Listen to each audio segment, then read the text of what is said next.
자, 이제 7대 임금 세조를 좀 보도록 할게요. 세조는 아까 말씀드린 대로 세종의 아들입니다. 세종의 아들인 문종은 학문을 되게 좋아했었고 세자로서 품위가 되게 있었다라고 해요. 그리고 세조는 둘째 아들인 세조는 무인기질이 있었답니다. 그래서 세종이 일찌감치 옷을 선물할 때 품위 되게 넓은 이렇게 옷을 선물해 줬대요.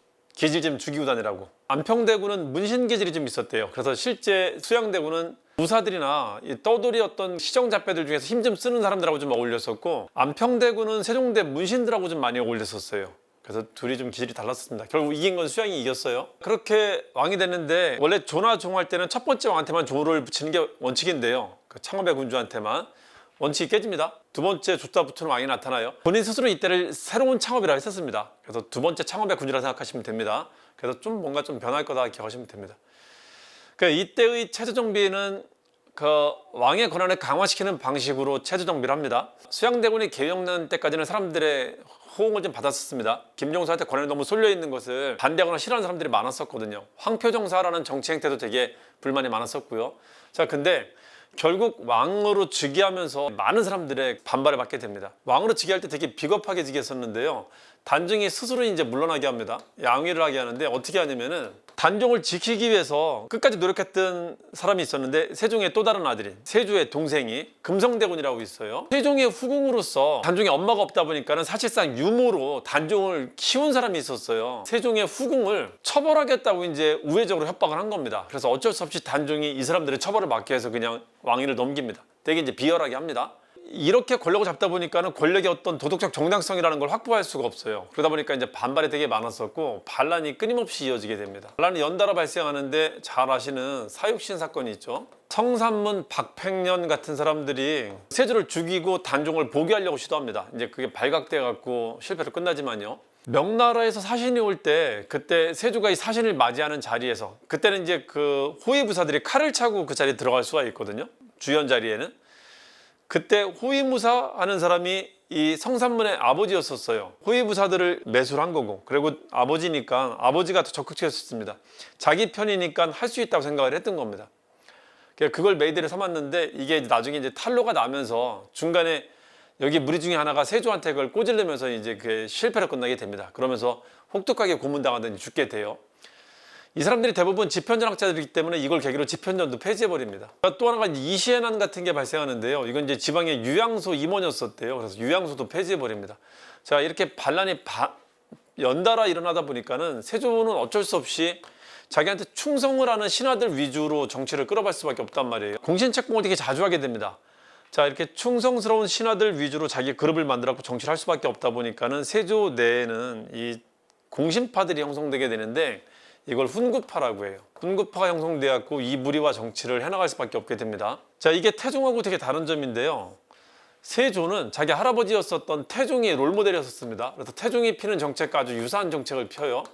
근데 태종하고 다른 점이 이제 거의 유일한 점이 하나가 이건데, 태종은 공신을 철저하게 숙청해 나간 다음에 왕권을 확립을 해줬단 말이에요, 다음 왕한테. 근데 세조는 그 공신을 숙청하지 않고 같이 달고 갔다라는 거지. 이게 나중에 이제 많은 문제를 일으키게 됩니다. 태종하고 가장 다른 점입니다. 자, 그리고 이제 세조가 했었던 일들 한번 보도록 할게요. 그 세조의 체제 정비는 대부분 그 왕권을 확립하기 위한 정책들이다. 그리고 태종하고 되게 유사했다는 걸 좀 보시면 됩니다. 육조직계제를 부활시켰다. 그리고 군대를 강화시켜요. 태종도 사병격파 갖고 이제 국군으로 확립했단 말이에요.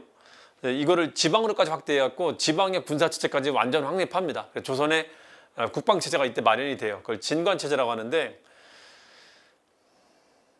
요거는 어려운 거니까 그냥 듣고 마세요. 지금으로 말하면 진을 지금의 GOP 정도로 생각해도 그냥 괜찮아요. 편하게 하려면. 신라 때 진이라는 게 처음 등장하는데, 그때 진은 이렇게 점으로 나타나요. 중요한 거점에만 진이 몇 개 설치되거든. 청해진이라는 거 들어봤죠. 강화도는 혈구진이라고 하고 폐강진이라고 해갖고 몇 개의 구역에만 이런 GOP를 설치합니다. 이 GOP가 하나의 군현이 되어갖고 지방 통치도 합니다. 자, 이렇게 점으로 나타났던 게 고려 때 가면은 선으로 나타나요. 양계라고 해갖고 이 북쪽하고 동쪽에 양쪽 지역에 이 GOP 지역이 설치가 됩니다. 그래서 여기는 군현이라고 안 하고 주진이라고 해요. 진이 하나의 지방단입니다. GOP가. 이렇게 됐다가 고려 말에 왜구가 막 설치면서 이 진이 해안가에 설치되기 시작을 합니다. 이렇게 확대가 됐다가 조선에 와서 세조 때는 이거를 이 진을 해안가 넘어서 갖고 내륙에까지 GOP를 다 설치합니다. 그래서 온 지역을 GOP로 관리하는 국방 시스템을 구축하게 돼요. 고려의 국방 시스템은 양계가 국방 시스템이었었는데 조선의 국방 시스템은 전면적인 국방 시스템이 되는 겁니다. 그래서 점으로 시작해서 선으로 발달했다가 전면적인 진이 설치된 전면적인 국방 체제가 나타나는 게 세조 때였었다고 참고만 해두세요. 진관 체제로 갑니다. 그리고 중앙군은 5위라고 하는데 이 중앙군 체제도 이때 확립이 돼요. 지방군은 진관 체제로 마련된 거고요. 편정과 유양소 협파하고 경연을 협파합니다. 그래서 이 사람은 자기를 비판하는 것을 금지시켜요. 비판을 억제합니다. 그래서 언로가 되게 약화됩니다. 이때는 정권의 정당성이나 도덕이 담보되지 않다 보니까는 이런 비상식적인 정치가 계속 이어질 수밖에 없거든요. 게다가 자기 친위 세력과 정치하고 있었잖아요. 훈구파와. 이 훈구파들은 권력을 잡은 사람들이기 때문에 국가 권력을 사유화시키는 사람들이에요. 그래서 이런 비상식적인 정치가 계속 이어지고 있었단 말이에요. 이게 반란으로 계속 이어지는 것이고요. 자, 그러다 보니까는 자기를 비판하는 이런 말 기구들, 이런 것들, 유학자들이 모여있는 기구들을 이때는 없앱니다. 그래서 반유교 정치를 폈었던 시기예요. 자, 그리고 직전법이라는 걸 실시하는데요. 조선 초에는 과전법이라고 해갖고 관리들이 되면 토지를 받는데 이거는 일종의 봉급 겸 연금입니다. 즉 퇴직하고도 받아요. 자, 그러다 보니까는 토지는 한정돼 있는데 관리들은 계속 늘어날 거 아니에요. 토지가 줄어들었단 말이에요. 줄 토지가 없자 이거를 이제부터는 현직자만 줄게라는 걸로 바꾼 겁니다. 그래서 국가 재정을 조금 확충하는 방법이기도 했고요. 한편으로 이렇게 얘기해도 좋습니다. 세조의 쿠데타를 동의하지 않는 겁니다. 새로운 왕이 됐어요. 이 사람을 동의하지 않으니까 떠난 사람들이 많았단 말이에요. 그러니까 이제부터는 떠난 사람들은 주지 않고 나한테 남아있는 사람, 현직자만 주겠다라고 하는 법을 만들었다라고 기억해도 좋아요. 재정 부족 때문에 한 건데, 토지 부족 때문에 한 건데 쿠데타 때문에 했다라고 기억하기 좋단 말이죠. 호패법 다시 실시했다. 국민을 통제하는 제도를 만들었다. 다시. 화폐를 다시 만드는데 이때 화폐를 팔방통부라고도 합니다.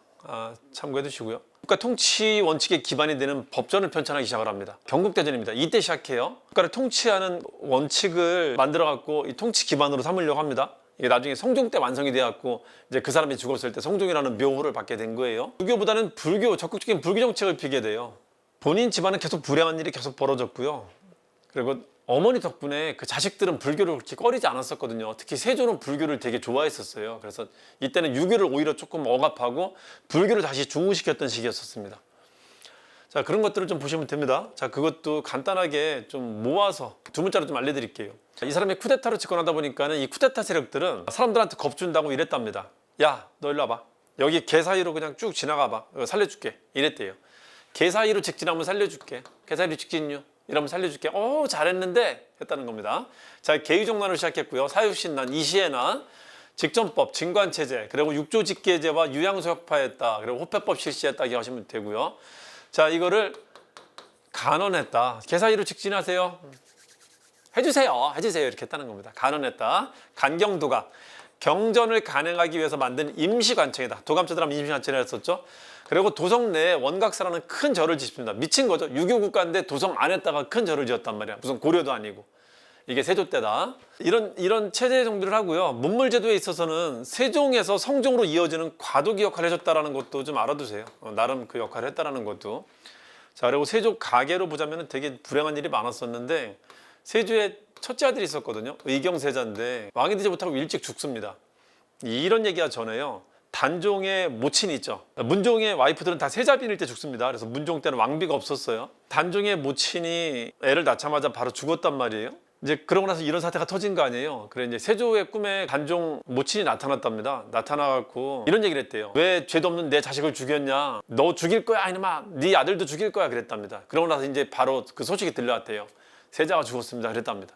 그냥 그 설화인데 이 설화가 만들어진 그 이유는 아마도 세조가 그에 대해서 되게 이제 스트레스를 많이 받고 있거나 되게 의식을 많이 했었다라는 걸 거예요. 아마 그 얘기가 전해진다라는 것은. 자, 그래서 죽습니다. 이 세자가 낳은 아들이 월산대군이 있고 성종이 있거든요. 이 죽으면서 이제 다른 아들이 왕이 되는데 예종인데요. 예종도 왕이 되자마자 바로 죽습니다. 그래서 뭐 업적이 있지는 않아요. 예종하고 인종이라는 이름이 사실은 되게 좋은 이름인데 되게 좋은 묘인데 별 특별한 업적이 없을 때 그냥 착한왕 하는 식으로 이름을 붙이고 말아요. 조선에도 예종하고 인종은 일찍 죽은 별로 업적이 없는 사람한테 붙여놨습니다. 원래는 되게 좋은 묘인데 그렇게 사용이 됐어요. 예종이 되게 일찍 죽자, 후사 없이 죽자 이 아들에서 이제 왕위를 논하게 되는데, 첫째보다는 이제 둘째가 학문도 좋아했고 자질이 있다라고 그냥 둘째를 왕을 시킵니다. 그게 성종입니다. 세조의 손자예요. 이 시기 때 훈구파로서 가장 세력을 크게 떨쳤던 사람은 한명회가 있었는데, 이 한명회가 가장 큰 권력가가 있었어요. 예종한테도 딸을 보내고 성종한테도 딸을 보냈었는데 운명의 복수인지 이 딸들은 후사를 갖지 못합니다. 그래갖고 이 자손이 번성하지 못해요. 거기는 예종 때 하나 뭐 일이 있었다면 세조가 키웠었던 젊은 관료가 있었는데 20대 국방부 장관이 됐던 사람입니다. 굉장히 그 세조의 총애로 되게 높은 자리까지 잘 올라왔던 사람이었었는데, 예종은 또 좋아하지 않았었나 봐요. 이 사람은 예종의 질투로 죽게 됩니다. 이거 남이의 옥이라고 해요. 그 남이섬하고 관련된 사람이에요. 남이섬. 세조가 정치하는 방식이 그랬답니다. 세조는 권력을 무리하게 잡다 보니까 저런 사람들은 되게 향락에 빠지기 쉽잖아요. 그리고 술을 되게 좋아했답니다. 저 사람은 이제 술로 정치를 많이 했었는데, 그렇게 보면은 향락에 빠지고 여자도 많이 즐기고 그랬을 것 같은데, 세조는 여자에 관심이 도통 없었대요. 그냥 저 사람은 일을 했었고, 술은 많이 마셨는데 술을 마시면서 이게 향락에 빠지는 그런 술을 마시는 게 아니라 술자리를 정치에 활용했답니다. 그래서 자기 친한 사람들을 유지하기 위해서 술자리를 되게 자주 가졌었대요. 불안하니까 자기 친위 그룹을 만들려고. 그리고 술자리에서 이제 토론도 하고 공부도 하고, 때로는 마음에 들면 그 자리에서 바로바로 관직도 주고 하면서 되게 이제 그런 걸 호탕하게 이렇게 했었답니다. 한 번은 술자리 야사, 술자리 비하가 있는데, 술자리에서 술을 하도 먹이다 보니까 말술이래. 그냥 신하들한테도 똑같이 벌주 준다고 하면서 막 대접으로 술을 주고 막 그랬답니다. 그래서 술자리 실수 같은 것들이 좀 있었는데, 한 번은 누가 술자리에서 장난친답시고 말을 한 게 엄청 그거는 열이 받아갖고 죽였다는데, 지금으로 말하면 이제 하야라고 그랬답니다. 세조한테. 그래서 그러니까 술자리에서 자기 친한 사람들 만든다고 술자리에서 되게 이제 친목을 많이 도모했었는데, 이 사람은 또 가다 조금 오버한 겁니다. 그 얘기 때문에 한번 죽은 사례도 있었습니다. 세조는 그래서 여자를 탐하지 않고요, 자기 와이프만 사랑했었어요. 정의왕후 용씨라는 사람을. 여자관계 되게 깨끗했었습니다. 그분이 살아있고요, 그 대비가. 예종비도 살아있고요, 자기 엄마도 살아있고. 대비가 풍년이었던 시기였었어요. 그리고 어린 나이에 왕이 됐기 때문에 잠깐 대비가 수렴청정도 했었고요. 대비들이 많다 보니까 대비들이 거처할 공간이 부족하다 해갖고 이제 창경궁을 지어주기도 한 거예요. 창덕궁 옆에다가 대비들 거처로 이걸 만들어주기도 한 겁니다. 이 사람은 세종과 함께 되게 호학의 군주였었습니다. 학문을 되게 좋아하고 정치에 욕심이 많았었던, 성리학적 이상사회를 다시 꿈꾸고 있었던 왕이었단 말이에요. 세종이 50년도 안 된 조선을 반석 위에 올려놨던 왕이었었다면은, 이게 세조 때 잠깐 뭔가 변화가 생겼지만 그 변화 생긴 것까지 포함해갖고 조선을 이제 안정적인 제도가 갖춰진 나라로 만든 게 성종이란 말이에요. 세종만큼 호학의 군주고 정치에 욕심이 많았던 사람이었었는데, 이 정치에 욕심이 많다 보니까 신하들의 이야기를 많이 들어갔고, 이 시기 때는 언론과 경연을 세종만큼 되게 활성화시켰던 시기였었거든요. 유교적인 이상정치가 잘 실현됐던 시기였습니다. 이런 유교적인 이상정치가 실현됐었던 두 시기가 세종하고 성종 때였었어요. 그러니까 둘이 정치가 비슷합니다. 그리고 성종이 자신의 롤모델을 또 세종으로 세우기도 했었고요. 그걸 전제하고 좀 보시면 됩니다. 이 유교적인 이상정치를 실현하면서 설치한 게 홍문관이라는 걸 설치하고요. 집현전의 후신이죠. 홍문관의 연역을 간단히만 보자면은, 집현전을 시작했다. 이걸 세조 때 폐지하는데요. 집현전에 있었던 책은 어딘가 둬야 되잖아요. 그래서 이 책을 옮겨가는 공간으로 만든 게 홍문관이라는 곳을 만들어요. 이때는 관료들은 두지 않고 책만 두는 도서관으로 만든 겁니다. 홍문관을 두고, 이걸 성종 때 다시 집현전처럼 관리까지 두는 학문연구기구로 다시 복원시킨 게 성종 때인데, 그래서 이때 홍문관 설치했다라고 흔히 표현을 써요. 가끔 이걸 물어보기도 하는데, 공무원 시험 같은 데는 가끔 물어보기도 합니다. 참고만 해주세요. 이때는 그냥 도서관으로 만든 거예요. 여기 있었던 책을 옮겨두는 곳으로 만든 거고, 집현전 기능을 복구시켰다. 아니면은 학문연구기관, 관료를 채용해갖고 다시 학문연구기관으로 복구시켰다. 그리고 다시 경연기관으로 만들었다라고 하면은 이건 성종 때입니다. 사람들이 들어가 있는 기관으로 만들었다라고 하면은 홍문관을 만들고요. 세조는 정치하면서 반란이 계속되다 보니까 자기 친위 세력을 두고 정치했다 그랬었잖아요. 훈구파인데, 이 훈구파들은 자기들이 가진 재상으로서의 권한을 사적으로 남용하면서 농장도 많이 확대하고 자기 재산들을 막 불려나가면서 문제를 많이 일으켰었단 말이에요. 성종 자체가 언론기구와 경연이라는 것을 활성화시키면서 유학 정치를 피려고 하는 의도도 있었고요. 그리고 이 훈구파들을 견제하려는 의도도 가져서 사림을 진출시키게 됩니다. 이걸 편의상 사림 1차 진출이라고 합니다. 세조 때부터 있었던 이때의 대신들이 상당히 그대로 남아 있었음에도 불구하고 이 사람들을 언관으로서 키웠던 것은 성중의 능력이 출중했었던 겁니다. 그래서 제가 수업 때 이걸 그림으로 되게 잘 표현하는데 이렇게 생각하시면 돼요. 성종 때 정치파는 이랬었던 겁니다. 훈구와 사림이 잘 공존하던 시기였었다라는 걸 기억하시면 됩니다. 이 사람들이 이제 대신으로서, 이 사람들은 언관으로서 주로 활동하고 있었다. 사림 진출하는데 김종직이라는 사람이 대표적입니다. 전필제 김종직이라고 한다. 이 사람은 이제 그 사림의 선구자, 사림의 종조라고 불리는데요. 사실 관직에 진출한 건 세조 때 진출했었습니다. 정몽주는 개성에서 죽고 조선으로 넘어오지 못하죠. 다만 정몽주의 제자인 길제가 경상도로 내려와서 이 정몽주의 학문을 경상도에 뿌리내리게 했다고 합니다. 이 길제의 학문이 김숙자한테 이어지고요. 여자 아니에요, 남자입니다.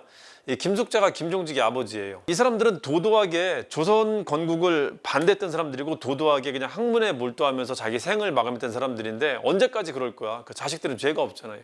일정한 단계에 조선이란 나라의 관료로 이제는 취업해 나갈 생각을 하게 되는데 이게 이제 김종직 때였었다는 겁니다. 어쨌든 김종직은 이 계통을 이었기 때문에 이제 이 사람들을 대표할 수 있는 명분도 됐고요.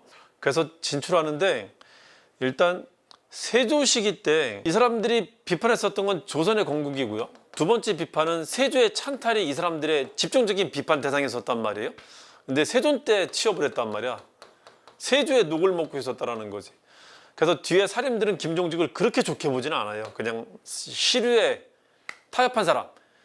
그렇게 도덕적 이상사회를 꿈꾸는 사람이 아니라 저 사람은 그냥 현실적인 이해관계를 밝히는 사람이라고 이제 비판하면서 그렇게 하진 않습니다. 이제 쭉 관직 생활하다가 성종 때 크게 쓰임을 받습니다. 크게 쓰임을 받으면서 성종이 또 유학자들을 등용하려는 의사를 보이다 보니까는 많은 지방 유학자들이 등용되게 되는데 이 사람들이 다 김종직의 제자였대요. 중앙에 살인파라고 불릴 수 있는 하나의 그룹이 형성됐다고 합니다. 국가 그림을 제가 매니에는 왕, 여기는 관료 있다라고 하잖아요. 관료가 이런 식으로 된 겁니다. 훈구 반, 살인 반, 이게 잘 공존하던 시기가 됐다고 하는 겁니다. 이 사람들이 자기의 거두, 스승으로 삼던 사람이 김종직이었었고요. 김종직의 제자들이 뛰어난 사람들이 많이 나와요. 김갱필, 정여창, 김일손 이런 사람들이 뛰어난 사람들이 많이 나오는데 이 사람은 시류에 타협한 사람들이고 이 사람들은 정말 학문적으로 도도한 사람들이었어요. 그래서 이 흐름이 쭉 이어지니까 이 사람을 사림의 종조라고 치는 거고 뒤에 이 사람을 학문적으로 높게 치거나 도덕적으로 높게 치지는 않았대요. 이 사람들은 되게 높게 치고 어쨌든 이 사람들의 스승이다. 그래서 종조라고 칩니다. 그리고 대민 정치를 다시 민생 안정책을 다시 핍니다. 관수관급제예요. 직접법을 실시했지만은 관료들이 가서 직접 자기가 세금을 걷어오는 거란 말이에요. 그러다 보니까 관료들이 무리하게 이걸 더 요구할 수 있단 말이에요. 그걸 이제 못하게 하고 국가에서 걷어다가 국가에서 관료한테 주는 방식으로 바꿉니다. 그래서 관료가 백성들한테 가갖고 찝적될 수 있는 것을 이제 원천적으로 차단을 시킵니다. 성종 때는.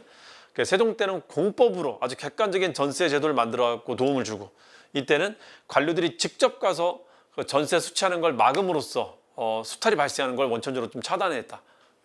둘 좋은 정치 핍니다. 그래서 이때의 체제 정비는 유교 체제를 정비하는 성략적 이상사회를 만들려는 체제 정비를 했다는 게 특징이고요. 그리고 문물 제도를 이때도 많이 완비하는데 세종 때 시작된 것을 세조 때 잠깐 과도기를 거쳐서 이 성종 때 이걸 다 완성을 합니다. 그래서 이때 되게 많은 편차물이 나타납니다. 대전자 들어가는 법이 완성됩니다. 이게 이제 국가의 통치 기반이 됩니다. 그래서 조선은 경국대전으로 통치한 사회다 합니다. 이게 완성됐기 때문에 성종이라 하는 거예요. 자, 동국통감이라고 하는데 통감은 통사라는 뜻과 같은 겁니다. 역사사자랑 같은 말이에요. 그래서 한국 역사 그런 뜻입니다. 동국은 지금 말로 하면 한국 그런 뜻이에요. 일종의 이런 거라 생각하시면 돼요. K 시리즈 하면 됩니다. K 역사서 그런 뜻입니다. 동국여지승남. 자, 이거는 지리지입니다. 각 지역의 정보를 담아놓은 책인데 일종의 지역사 책이라고 하시면 돼요. 그래서 K 지리지 이렇게 하시면 돼요. 그래서 뭔가 문헌 편찬물이 완성된 시기가 이때라는 걸 기억하시면 돼요. 동국자 들어가는 게 좀 많다. K 시리즈가 완성됐다. 자, 국조의례의 악학개범, 예악을 정비하는 게 유기정치를 피는 것입니다. 유기정치를 필 때 나타나는 그 문물제도 정비의 특징이에요. 예악이 정비되는 게. 자, 동문서는 한국 문학 전집 그런 뜻이에요. 동문서는 한국 문학 전집. 그래 해동제국기가 이때 편집된다. 신숙주가 세종 때 유구국가 일본에 다녀와서 그 20대 때 일본을 다녀와서 그때의 경험을 책으로 남긴 게 이때 해동제국으로 남깁니다. 이 책은 비교적 일본을 객관적으로 서술해 놓습니다. 뒤에 가면은 조선이 관념론적인 사회로 바뀌면서 일본이란 나라를 있는 그대로 서술하는 것보다는 일본이란 나라를 우리는 문명국이요 쟤들은 야만이라고 하는 관점으로 그냥 쓸데없이 무시하면서 서술해놔요. 그래서 객관적인 정보가 들어가 있질 않아요. 그러니까 조선후기 때 나오는 일본 통신사로 갔다가 남긴 기록들을 보면은 해동제국기를 넘어서는 책을 발견하기가 힘들어요. 그냥 거기는 관념론적으로 요즘 우리 그런 거 있잖아. 인터넷 보면 중국이 상당히 발전해 가고 있음에도 불구하고 중국은 일단 욕부터 쏴지르고 보잖아요. 쟤들이 얼마만큼 발전하는지 객관적으로 판단하려고 하지 않고 그냥 중국은 노란 개요. 우리는 그냥 문명국이다. 이런 관점으로 바라보잖아요. 일본을 딱 그렇게 봤었어요. 일본을. 그래서 발전된 체계, 일본을 이해할 수 있는 정보가 나오질 않았었어요. 조선 후기 때. 그래서 일본에 대한 정보를 축적해 가서 일본은 어떻게 대응해 돼갈지 하나하나 뭔가 이렇게 나아졌어야 되는데 그러지 못했단 말이에요. 이걸 넘어서지 못했다니까 이거를. 그래서 조선 후기 때 통신사들이 갈 때도 여전히 이 책을 보고 있었다니까요.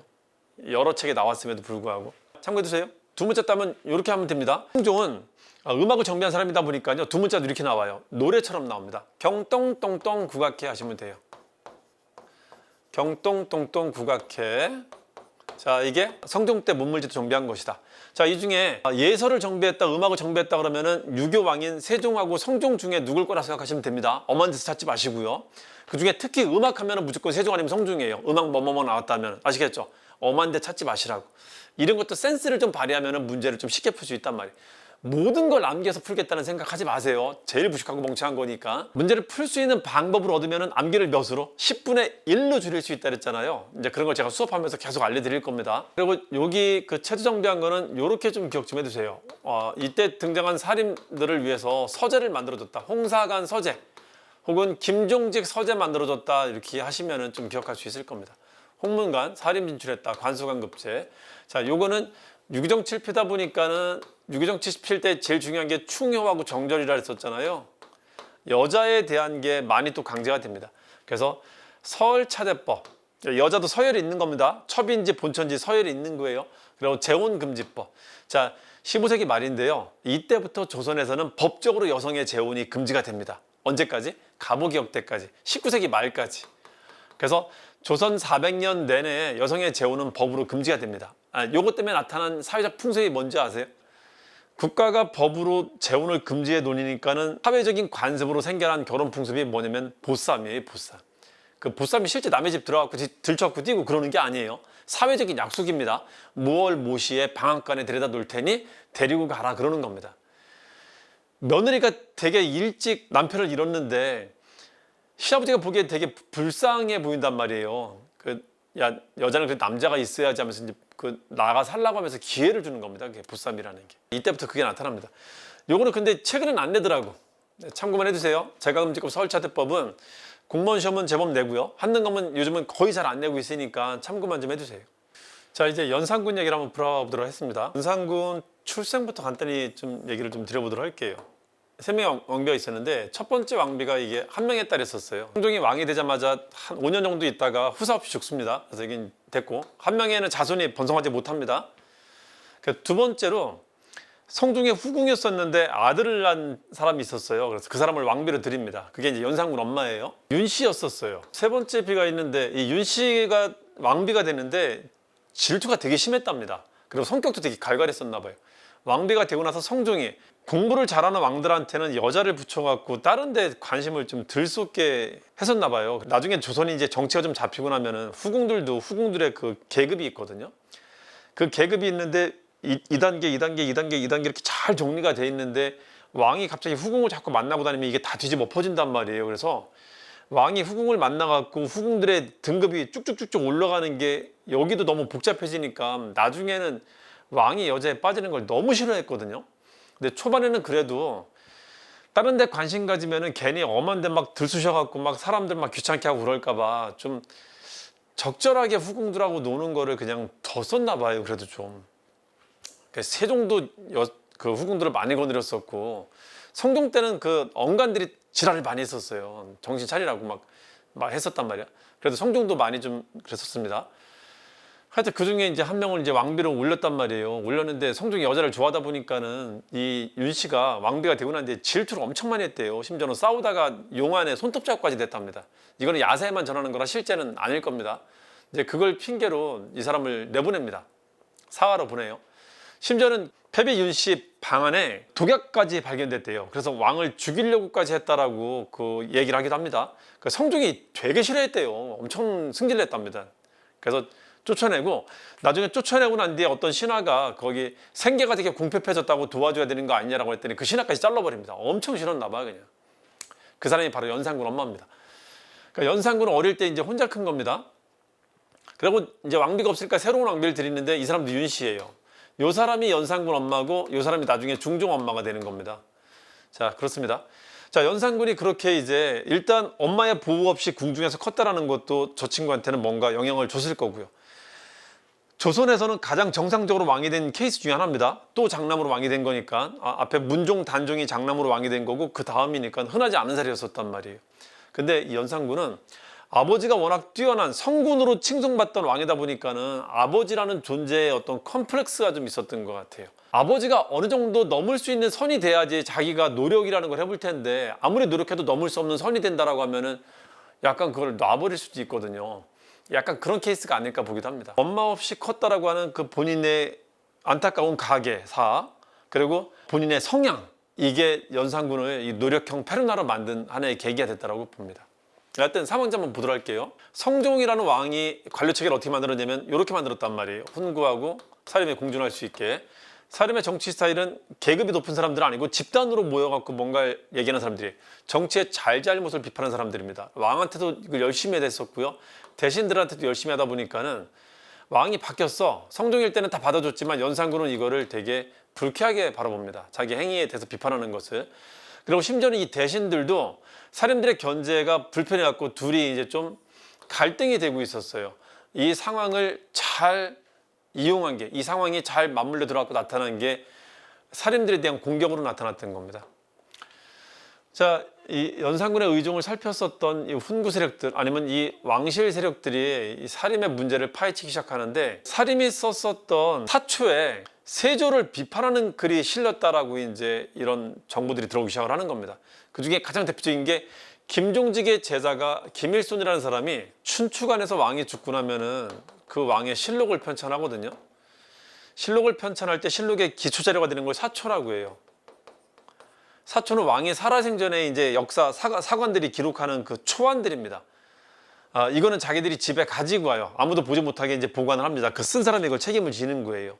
그리고 왕이 죽으면은 그 사관들이 가지고 있었던 사초를 다 모아다가 그 중에 추리고 한 3번 추립니다.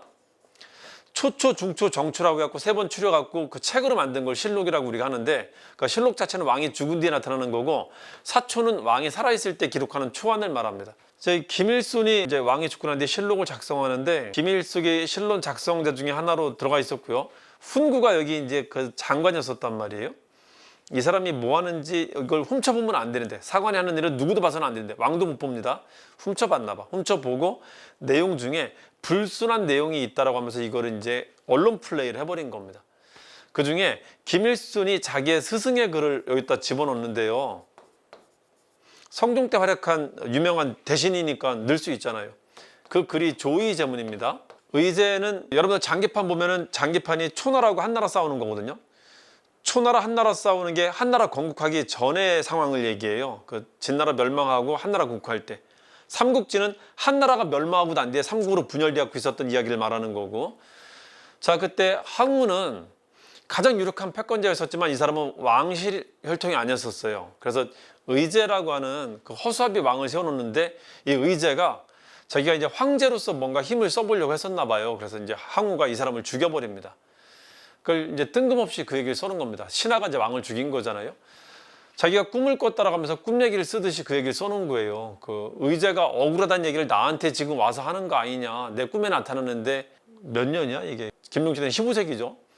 1000년도 훨씬 더 지난 이야기가 왜 지금 나한테 왔을까 하는 얘기를 김종직이 써놓은 건데 그 글을 그대로 실어놓은 겁니다. 그래서 이게 세조를 비판한 거거든요. 신하로서 왕을 죽인 거니까 자기 조카지만 어쨌든 모시는 왕이었었잖아요.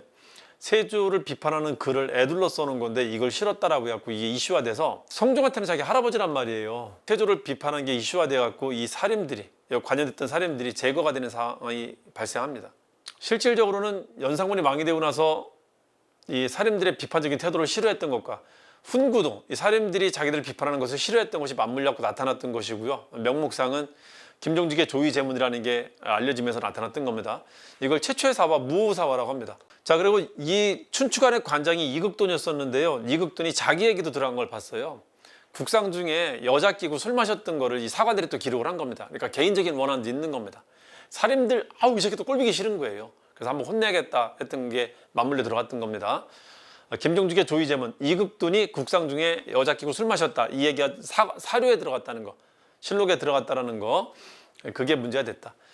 김일손이 이때 죽습니다. 두 번째는요, 살인들이 왕권을 위협하는 것을 싫어했고요. 연산군은 왕권에 대한 도전이라 봤었습니다, 이거를. 그리고 이런 재상들도 자신에 대해서, 연산군은 이제 퇴폐와 향락으로 빠지다 보니까 국가 재정을 다 말아먹고 있었단 말이에요. 그러니까 살인뿐만이 아니라 이런 재상들도 비판하고 있었단 말이에요. 그러니까 얘도 꼴보기 싫은 거야.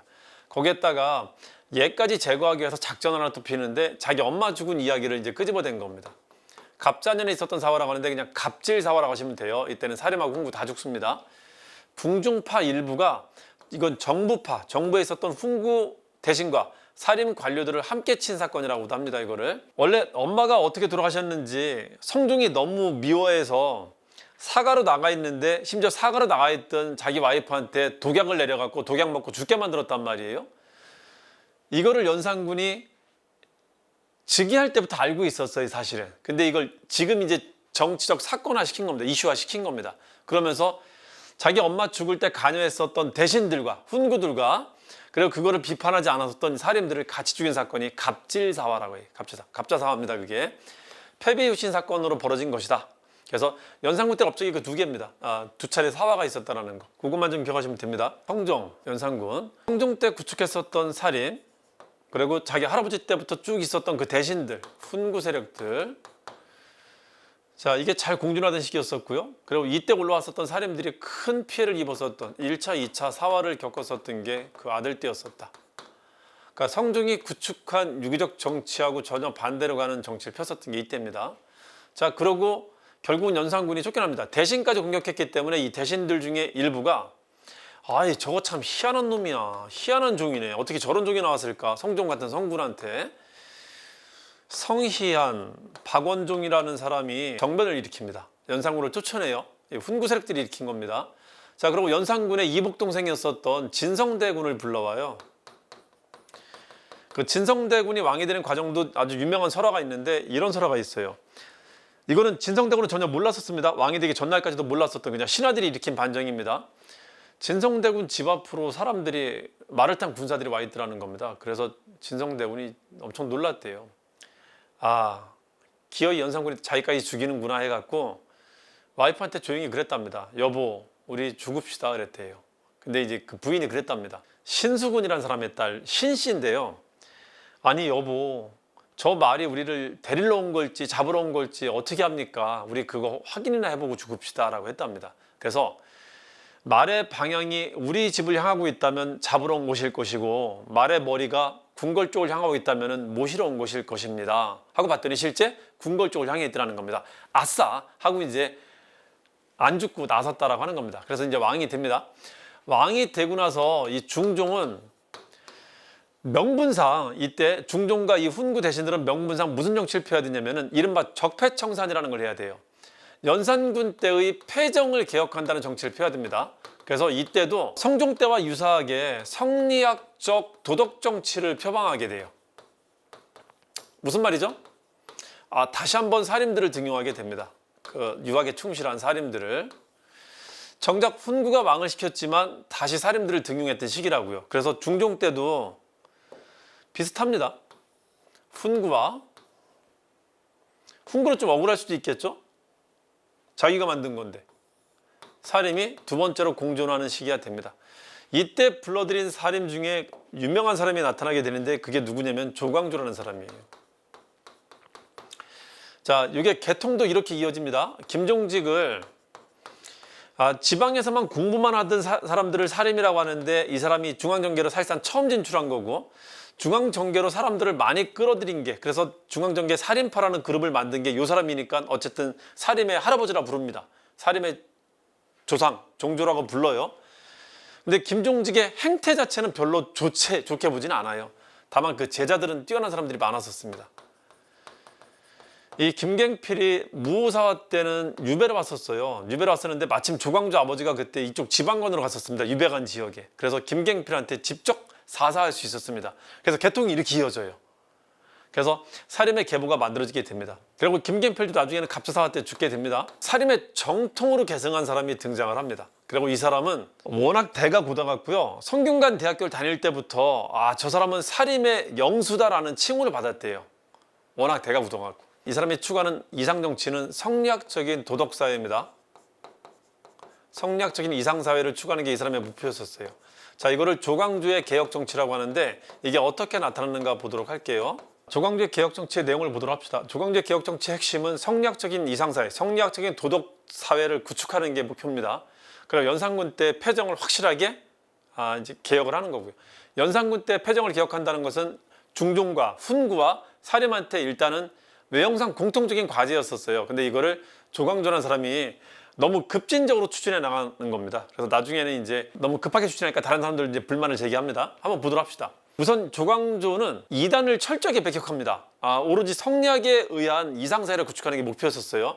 그래서 소격서를 폐지합니다. 이게 도교식 제천행사라는 기관이었었어요. 그걸 폐지해갖고 이제 성리학적인 규범 외에는 모두 이단화시킵니다. 왕도 반대하고 기존에 있었던 전통인데 왜 없애려고 그래. 많은 사람들이 반대하지만 밀고 나갑니다. 그냥. 자, 또 하나가 현량과라는 걸 설치합니다. 현량과는 좋은 선비들은 시험제도로 뽑을 수 있는 게 아니다. 내가 알아서 뽑을 테니까 날 좀 믿어봐 하면서 일종의 추천제라는 걸 권유합니다. 그러니까 어진 선비를 뽑는 제도라는 뜻이에요. 과라는 건 선발한다는 뜻이고 현량은 어진 선비 그런 뜻입니다. 그러니까 현량과를 실시합니다. 굉장히 잘 나오죠. 현량과 실시하고 소격서 폐지했다는 거. 이게 조광조가 했었던 아주 급진적인 성리학적 개혁 정치라는 걸로 아주 잘 나옵니다. 지방사회에 유학을 뿌리내리기 위해서 책과 유기적인 어떤 규범례 같은 것들을 전파하는데 소학이라는 게 그 성리학 기본 경전이라고 보시면 돼요. 대학이라는 것은 성리학 전문 경전이라고 보시면 되고 소학과 대학이 성리학 책입니다. 일종의 경전이에요. 그리고 주자라는 사람이 주의를 말하는데 주의가 체계화시킨 학문이 성리학이에요. 그래서 주자학이라고 합니다. 주의가 만든 예법서를 가래가 있어요. 가래. 주자 가래가 있습니다. 이거를 보급시키려고 하는 겁니다. 그래 성리학 경전이라고 보시면 돼요. 경전 보급하고 성리학적인 유교 공동체를 지방에다 이제 퍼뜨리려고 하는데 그걸 향약이라고 합니다. 이거를 보급시켜 나가는 운동을 전개합니다. 자, 그리고 이제 그 조광조가 펼쳤었던 성리학적 도덕 정치의 이제 끝을 알려주는 하나의 큰 사건이 터지는데 그게 뭐냐면요. 위훈삭제 사건이라는 걸 일으키거든요. 위훈삭제 사건은 뭐냐면은 훈구파들이 공신이라는 타이틀을 가지고 무리하게 수탈 같은 걸 일삼다 보니까는 이 훈구파들을 공격을 합니다. 이제 그 사람들이 대상이 될 수밖에 없어요. 그래서 훈구파들의 상당수, 훈구파들이 받은 공신의 상당수는 자격이 없다라고 말을 해버려요. 그래서 공신 중에 4분의 3은 무효화시켜야 된다라는 아주 급진적인 얘기를 합니다. 근데 이게 중종까지 굉장히 크게 자극하게 돼요. 이 공신이 무슨 공신이죠? 반정공신이란 말이에요. 중종을 왕으로 세운 거란 말이에요. 중종은 왕이 될 자격이 전혀 없다. 갑자기 왕이 됐는데 중종을 왕으로 만든 게 그 중종 반정이란 말이에요. 이걸 전국공신이라고 합니다. 나라를 새로 세웠다라고 해갖고 전국공신이에요. 전국공신 무효화 이런 말하면 여기 말하는 겁니다. 자, 그러면 뭐예요? 중종 반정도 잘못됐다라는 거 아니에요? 중종이 굉장히 불쾌합니다. 그래서 조광조를 비판하게 되는 계기가 돼요. 결국은 일단 얘들이 무리하게 언론은 집단으로 해요. 전하 이걸 받으셔야 됩니다. 이지랄 해야 되니까 어쩔 수 없이 받긴 받는데 받자마자 바로 조광조를 제거합니다. 그게 김효사화예요. 자, 기묘하게 죽었다를 김효사화입니다. 철저하게 중종이 지지해줬었던 조광조가 중종의 힘에 의해서 날아가게 됩니다. 여기에 주초위왕이라는 설화가 따라오는데요. 나뭇잎에다가 주초위왕이라는 그 글자를 새기고 거기다 꿀물을 매겨놔갖고 개미들이 파먹게 한 다음에 글자가 나타나게 했다라는 그 설화가 존재하는데 그거는 그냥 설화입니다. 썰이에요, 썰. 그 주초를 합치면 조자가 되거든요. 조씨가 왕이 되려고 한다라고 하는 그 풍문을 만들었다는 건데 그냥 썰입니다. 그거는. 자, 이것도 어쨌든 관련되는 설하니까 알아두셔야 돼요. 조광조가 잘 나오니까. 자, 이걸 핑계로 결국은 조광조 일파를 제거하게 됩니다. 이게 세 번째 사화입니다. 아주 기묘하게 죽었다라고 하는 겁니다. 이때 있었던 일 한번 보도록 할게요. 이때 최초의 서원이 만들어져요. 백운동 서원이라는 게 만들어집니다. 풍기군수 주세봉이 우리나라 성리학을 처음 들여왔었던 안양이라는 사람을 모셔야겠다라고 해서 서원을 만듭니다. 이게 서원의 시초입니다. 자, 대외관계 보시면은 15세기 때는 국방도 되게 안정화됐었는데 16세기 때 이렇게 이제 신하들 간의 다툼이 발생하면서 국방도 되게 이제 이완이 되기 시작합니다. 그래서 다시 쳐들어오기 시작해요. 위에는 여진이, 밑에는 외놈들이 쳐들어오기 시작합니다. 그러니까 16세기 때 사실상 첫 외란이 삼포외란이라는 게 터집니다. 삼포 열어줬었잖아요. 그 외놈들이 와서 이 삼포에서 교역하면서 물건을 가져갈 수 있었는데 이 삼포에 한번 왔다 가면 이제 부자가 되는 거예요. 그러니까 얘들의 수요는 엄청나고 우리는 얘들이 이렇게 많이 오는 걸 원치 않다 보니까 공급은 제한돼 있고 이제 불만이 있었던 겁니다. 그래서 여기서 얘들이 난을 일으키고 여기를 점령하기까지 합니다. 이걸 삼포외란이라고 합니다. 자, 이렇게 외놈들의 난이 다시 터지자 이 중앙에서는 대책을 세운다고 했죠. 변방의 일을 대비하는 관청이라는 기구를 만들어요. 그게 비변사라는 겁니다. 이거는 지방에 설치하는 게 아니라 서울에 설치하는 겁니다. 변방일을 살피는 기구라는 거예요. 그래서 여진이든 왜든 간에 이런 일이 있으면 이걸 담당하는 일을 여기서 이제 하겠다라는 겁니다. 자, 비변사가 처음 설치되는 계기가 됩니다. 근데 이때는 삼포회란이 진압되고 나서 없앴어요. 그래서 이거를 임시기구라고 불러요. 그냥 아직은. 중종의 원래 와이프는 신씨가 있었어요. 근데 이 사람은 연산군의 인척입니다. 그 신수군은. 자, 그리고 이 중종반정에 적극적으로 참여하지 않았다라고 해갖고 신하들이 내쫓으라고 합니다. 원래 중종하고 저 신씨는 그렇게 금슬이 좋았었대, 이 부부간에. 금슬이 좋았는데 중종은 자기 뜻대로 왕이 된 게 아니니까 처음에는 신하들한테 휘둘릴 거 아니에요. 신하들이 와이프 내쫓으라고 해갖고 쫓습니다. 아, 그때 자기 와이프를 지켜주지 않아요, 중종이. 내보냅니다. 자, 그리고 이제 첫 번째 비가 들어오는데 이 사람이 그 유님의 여동생이에요. 윤씨예요. 유님 여동생입니다. 그리고 두 번째 비가 들어오는데 이 사람도 윤씨예요. 이 사람이 문정왕후입니다. 여기서 인종이 나오는 거고 여기서 명종이 나옵니다. 이 문정왕후의 남동생이 윤원영이에요. 그래서 어쨌든 중종 다음에 인종이 왕이 됩니다. 인종은 또 인자 예자들하는 게 되게 효자들이거든. 그 엄청나게 효자였었어요.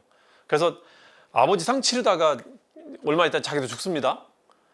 그리고 자기 엄마는 자기 낳자마자 죽었고요. 계모인데 그래도 명색이 엄마라고 있잖아요. 극진하게 모십니다. 자기가 아들을 낳고 난 뒤부터는 친아들은 아니지만 이 세자를 자기가 보필해갖고 키워야 될 의무가 있음에도 불구하고 세자를 그렇게 갈고댑니다. 자기 아들을 이제 그 자리에 앉히려고요. 계속 갈고댑니다. 엄마라고 이제 효도해주고 윗사람으로 대우해주니까 이 사람은 이제 거꾸로 있잖아요. 갈구는데 그런 말을 되게 자주 했대요. 아, 세자시여, 저희 모자를 언제 죽이실 겁니까? 하면서 막 그 심적으로 그렇게 괴롭혔답니다. 그래서 왕이 되고 나서 1년도 채 안 돼갖고 죽어요. 그리고 이제 결국 문정왕후의 아들이 왕이 됩니다. 자, 이러다 보니까는 명종이 왕이 됐을 때 두 외척이 남아있게 된 거예요. 두 외삼촌들이. 그래서 윤임이라는 인종 외삼촌인데 윤원영이라는 명종 외삼촌이 남아있는 겁니다. 이 사람이 이제 문정왕후의 대리인이겠죠. 그러니까 두 외척이 공존할 수는 없잖아요. 그래서 두 외척이 이 왕이 되자마자 두 외척 간의 다툼. 사실 말하면 얘가 얘를 공격한 거죠. 그 공격한 사건이 발생한 걸 을사사화라고 합니다. 을사사화. 이게 이제 마지막 사화입니다. 그래서 을사사화는 기존의 사화랑 달라요. 이거는 사화라기보다는 오히려 외척 간의 다툼 성격이 더 강한 겁니다. 이것까지를 네 차례 사화라고 합니다. 엄청 시험에 잘 나오죠. 이걸 무갑기을이라고 해요. 이게 연산군, 중종 때, 명종 때 있었던 겁니다. 요 사이에 중종 반정까지 하면은 무갑중기을이라고 하십니다. 무갑중기을. 자, 그리고 을사사화 때 한 번에 다 죽이지 못했기 때문에 그 잔당까지 찾아갖고 또 죽이는데 그거를 이제 정리사화라고도 하는데 그 말은 잘 안 쓰니까 기억하지 마시고요. 요거 뒤에 양재역 벽사 사건이라는 게 발생해요. 그 양재 KTX역 벽에 벽서를 누가 붙인 거야. 암탉이 울면은 나라가 망한다라는, 즉 문정왕후가 정치하니까, 여자가 정치하니까 문제가 많다라는 그 벽사가 붙었다고 합니다. 이걸 핑계로 관련된 자를 색출한답시고 또 정적을 제거합니다. 그러니까 요것까지 가면은 무갑중 기을양 하시면 됩니다. 무갑중 기을양. 요것도 되게 잘 나와요. 한능검에서는 아주 잘 나옵니다. 무갑중 기을. 무갑중 기울이 원칙이고요. 양까지 같이 기억해 두시면 더 좋습니다. 조선의 국정 지표 자체가 숭역불이지만요. 조선의 궁궐의 여자들은 계속 불교를 믿고 있었습니다. 그래서 여자가 정치할 때는 불교가 다시 중흥하게 돼요. 그래서 조선 전기 때 불교가 중흥했던 건 두 번 있어요. 하나는 왕이 세조가 했던 거, 두 번째는 여자가 통치할 때, 문정왕후가 통치할 때 그때 불교가 중흥됩니다. 이때 문정왕후가 보우라는 승려를 내세워 갖고 불교를 중흥시킵니다. 보우 기억해 두세요. 보우. 그리고 이때 직전법 폐지되고요. 방라폐단이라는 게 16세기 때 제일 극심한 그 수치분란이었습니다. 수치분란 때문에 밀란이 나타나기 시작해요. 이때 있었던 밀란, 이 여자가 정치할 때 나타났었던 대표적인 밀란, 문제점을 상징적으로 보여주는 게 임꺽정난입니다. 예전에는 한능검에 아주 잘 나오더니 요즘은 좀 뜸하더라고. 근데 꼭 기억해 두세요. 언제든 나올 수 있는 거니까. 자, 그리고 이 백운동서원은 사립학교인데요. 사립서원인데 국가가 인가를 내주게 됩니다. 그래서 인가, 이제 국가가 간판을 내려주는 걸 사액이라고 해요. 간판액자 줄사자 써갖고 간판을 받으면은 완전한 사립이 아니라 인가받은 사립학교가 사립이 되는 거예요. 그런 성격을 띱니다. 그러니까 최초의 사액서원으로 만들어집니다. 그 백운동서원이. 그래서 한 단계 업그레이드가 되어 있대. 자, 그리고 외란도 한 단계 더 업그레이드가 돼요. 을묘외변. 그러니까 16세기 때 왕은 연중, 인명선 5명이 있는데 그중에 연산군과 인종은 픽살이니까 빼고요. 중명선 3명이 있는 겁니다. 이때마다 다 외란이 있어요. 15세기 때는 국방이 안정화된 시기고 16세기 때는 다시 외란이 등장한 시기인데 다 외란이 있다. 중종 때 삼포, 명종 때 을묘, 선조 때 임진왜란이 터지게 됩니다. 그때마다 뭐가 생겼다? 비변사가 생겼다. 기억하시면 됩니다. 자, 이때 비변사를 다시 만드는데 이제 안 없애고 상설화 시켜요. 그래서 이때 상설기구가 됐다라고 하는 겁니다. 이제부터는 안 없애고 쭉 두는 겁니다. 이제. 자, 명종 때도 간단히 두 문자 좀 알려드릴게요. 명종 초반에는 문정왕후가 수렴청정하면서 문정왕후가 정치했었어요. 심지어는 왕인 아들한테 정치 잘못한다고 이렇게 매질을 했답니다. 회출. 이리 오세요. 전화 이리 오세요. 회출을 때렸답니다. 그러니까 아들이 뭔가 기피고 뭐 할 수 있는 때가 아니었었단 말이에요. 그러니까 여인이 정치할 때 무슨 일이 있었는가 좀 보도록 할게요. 이 한때 제목에 여인천하라는 그 사극이 나오기도 했었잖아요. 이 시기 때 배경으로 하는 겁니다. 이거는 그냥 사극의 소재로 자주 등장하니까 그냥 우스갯거리로 말하는 건데 정난정이라는 사람이 아주 유명해진 시기가 있었거든요. 윤원영이 정치적으로는 아주 포악한 사람이었었거든요. 외척 중에 아주 그냥 정말 나쁜 외척으로 묘사되는 그 대명사 같은 사람인데 여자한테는 또 순애보를 같은 사람이래요. 다른 여자 좋아하지 않고 오로지 이 사람 하나만 좋아했었대요. 정난정이라는 사람의 말을 껌뻑 죽었대요, 그냥. 그래서 이 쫓겨나고 나서도 둘이는 또 그렇게 저기 했었답니다. 사이가 그랬답니다. 되게 특이합니다. 그래서 사극에서 그 소재가 또 자주 사용이 됩니다. 정난정이라는 사람. 참고만 해주세요. 자, 뭐 여성이 통치할 때니까 뭐 이때는 제비가 설쳤다 뭐 이렇게 하시면 됩니다. 제비를 보소 직방입니다. 제비를 보소 직방입니다. 이게 여인천하 시대 때의 두 문자라 생각하시면 됩니다. 이게 재승방약이라는 건데 재승방약, 비변사 이게 뭐 때문에 을묘외변 때문에 있었던 겁니다. 을묘외변 이후에 진관치가 재승방약 체제로 바뀌고요. 비변사는 상설화됩니다. 그리고 보우라는 사람, 이거는 불교. 소수서원, 이건 유학.